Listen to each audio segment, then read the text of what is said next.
বিগত কয়েকদিন যাবৎ সোশ্যাল মিডিয়াতে একটা ইস্যু নিয়ে খুব আলোচনা হচ্ছে।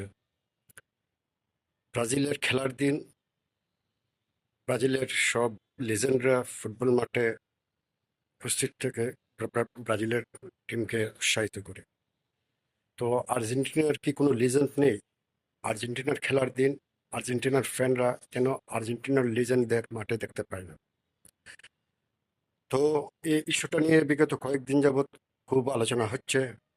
বিভিন্ন সোশ্যাল মিডিয়াতে, ইলেকট্রনিক এবং প্রিন্ট মিডিয়াতেও এই বিষয়টা নিয়ে আলোচনা হচ্ছে।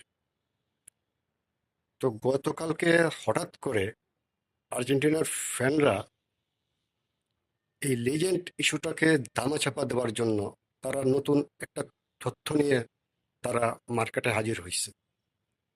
কি সেই তথ্য?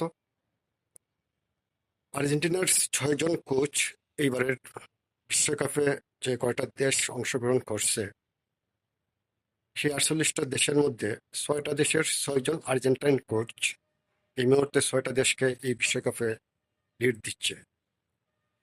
তো আর্জেন্টিনার ফ্যানরা এই 6 জন কোচ নিয়ে ব্রাজিলের যারা লিজেন্ড, তাদেরকে সারা পৃথিবীর ফুটবল প্রেমীরা চিনে, তাদেরকে এই 6 জন কোচ দিয়ে ওরা ডিফেন্ড করার চেষ্টা করছে।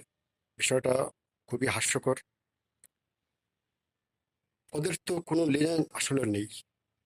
যে একজন ছিল সে তো এই পৃথিবীতেই আর নেই।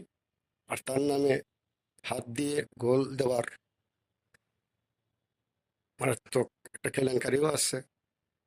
তো এই ধরনের লিজেন্ড নিয়ে আসলে আমরা ব্রাজিলিয়ান সমর্থকরা, যদি আমরা হইতাম, আমরা কখনোই এতটা উৎসাহিত বোধ করতাম না।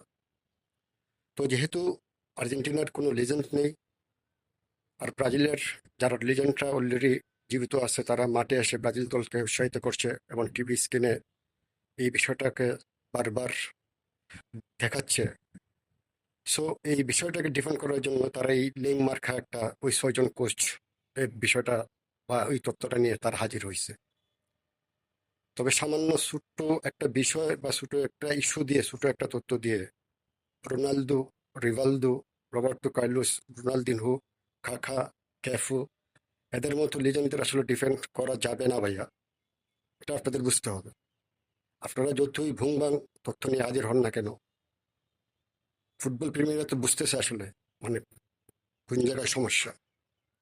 তো আপনাদের এই সমস্ত লেইমার্কা চুক্তি দেখে আমার কাছে যেটা মনে হয়েছে, কই রাজরানী আর কই চুত মারানি। সবাই ভালো থাকবেন। ধন্যবাদ।